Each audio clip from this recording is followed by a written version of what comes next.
thoughts now. Because you are not good at communication, for example, speaking very good English, you may think that presentation skills will not be really appropriate for all of you, but it is not so. See, when a person is tested on communication skills, then only a systematic language presentation, a systematic grammar is expected by the evaluators. But when a person is being evaluated on presentation skills, communication skills expertise will be given least importance. But instead, the other parameters will dominate the evaluator's attention. For example, body language, what you exhibit in front of a group of people. You know, the voice clarity, that may be attractive for those evaluators. Or the sequence of points which you wanted to present, that creates a lot of interest. You know, the type of examples you quote, the type of statistics you show, the type of approach what you make, during your presentation, the degree of eye contact, what you generally make with all your art. See, all these things will play, once again, very important role in deciding about a person's ability. Communication skill is going to be just one among them. Let us say with the 10 plus parameters or 15 plus parameters, the language group is going to be just 1%. I mean, I already told you, body speaks more louder than the mouth. So those professionals, those executives would always give much importance to, these traits taken up by the student, but not just English or maybe speaking in the language. So the point for all our students is that, because most of you are from Telugu medium background, even me too, up to 10th class. So don't decrease your confidence by thinking that you are not good at English. Though you are not even good at English, but still there is a 90% of chance that you can really impress those experts, but with the help of presentation skills.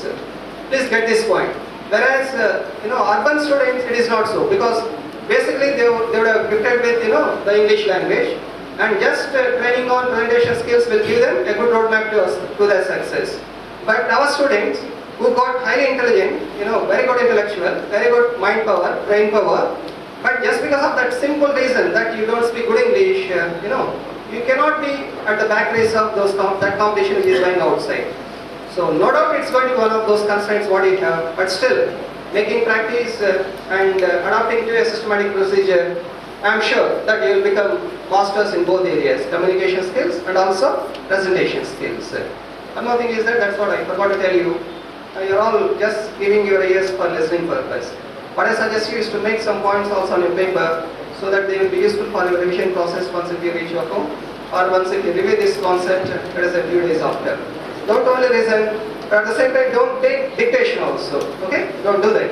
You see that both must be mixed up appropriately, and unexpected benefit would always come from.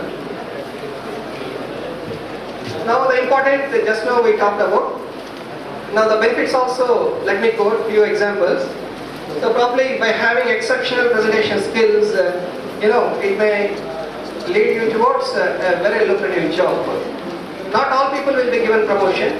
Not all people will be given the responsibility of managing people.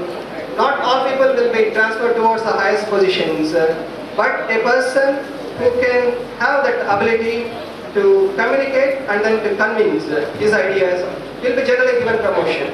And the moment you get the promotion, the moment you get a hierarchical upward movement, naturally it will be associated with the salary and packages. What my suggestion to my student friends is that look for an expertise, look for a skill like presentation skills, and look for a promotion, and look for an upward movement in the organization. That automatically brings that money what you generally wanted. So having exceptional skills set to work for an organization would always invite, would always bring, the money to your footstep. So the point is that let us not make an attempt to earn money, but let us make an attempt to earn skill, which will automatically brings that money what you wanted. And even, of course, the second point is not for students, for example, because we are still under the education process, but the moment you join for an industry, an organization, no doubt there will be suppliers for your organization, there will be customers for your organization. That organization can be either service oriented or product oriented. But either a service or a product must be supplied by your suppliers as a basic inputs, and also it must be sold to the customers so effectively. A company which can sell those products or those services very effectively to the customers, they are going to enjoy the benefits of those profits in the market. So, as a person, you are going to work for them.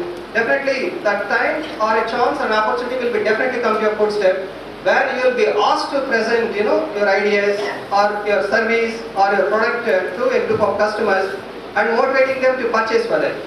So, which creates a good business opportunity. So, the problem is that though the product is very good, but if the company cannot present that product very effectively to the customer base, I am sure whatever the quality norms it undergoes, but will be highly failured in the market. So the key is that the design and the development of a product, a qualitative service is equal important to the way how you penetrate into the market also. So there, once again, the presentation skills will come onto the picture, and the company or the board of directors or the chairman or whomsoever it may be, he watches very specifically about all the employees who is working for him, and he gives an opportunity to a person who can present in a better way than somebody else who is working for the same organization, but in terms of reaching the customers.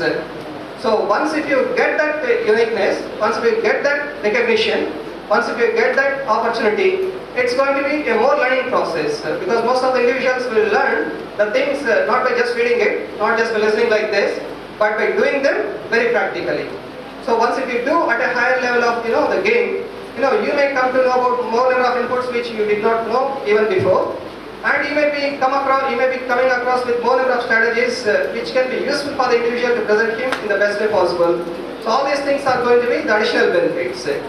So on the whole, if a person has got an exceptional presentation skills, he can create not an opportunity for him, but he can create an opportunity for an organization. So there are two levels. One is creation of opportunity at individual level. Like I work hard to present myself to say like I am the best. It is at very lower level. But when I am talking about, let us say, our whole college, our engineering college, and to push or to present or to communicate or to drive our college, the value creation, then the game is totally altogether a very different game. Personal ga project chesukodam veru, but oka organization nu project cheyadam veru. Which one is more difficult? Personal or organizational? Organizational. So at organizational level, the challenges are more, and the threats are more, and the constraints are more. You find more of the borderlines everywhere in the organization. But by considering all these theory, we call it as theory of constraints, especially in industrial engineering. So once we are good at that TOC, theory of constraints, and once if you can make the positive points of the organization to be projected into the society, and I am sure the sales of either your services or your products are going to be increasing. Now that's going to create a lot of opportunity for any organization. The promotion, all these things are already discussed. Of course, the list goes on and on like this. There are many more, not just 3, but to begin with like this 3, and individually you can identify many more benefits which come across your way. So in short, presentation skills, they do wonders for a person. And I personally feel, because right from my childhood, either intentionally or unintentionally, I was projected as a group leader. I was projected as a team leader.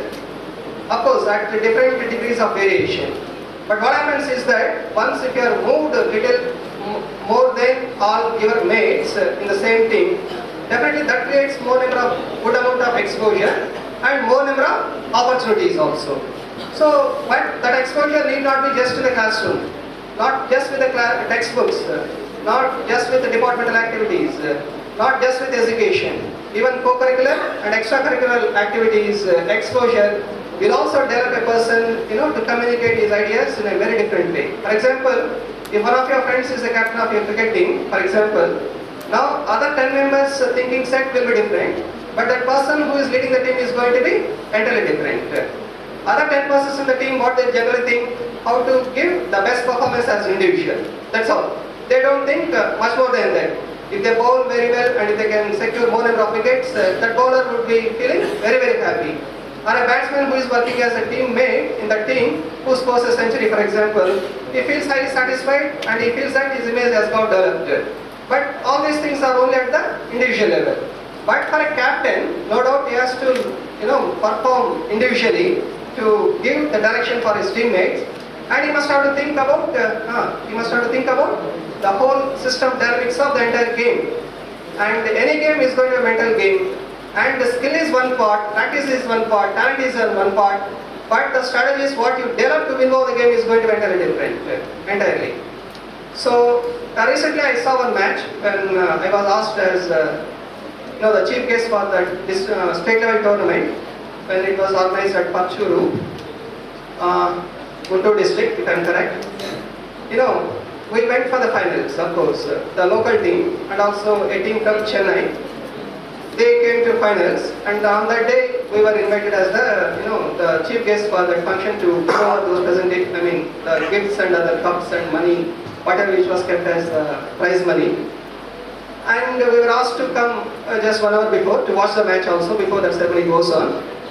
What I observed was that, of course, it was won by the Chennai team. The local team has got defeated on that day.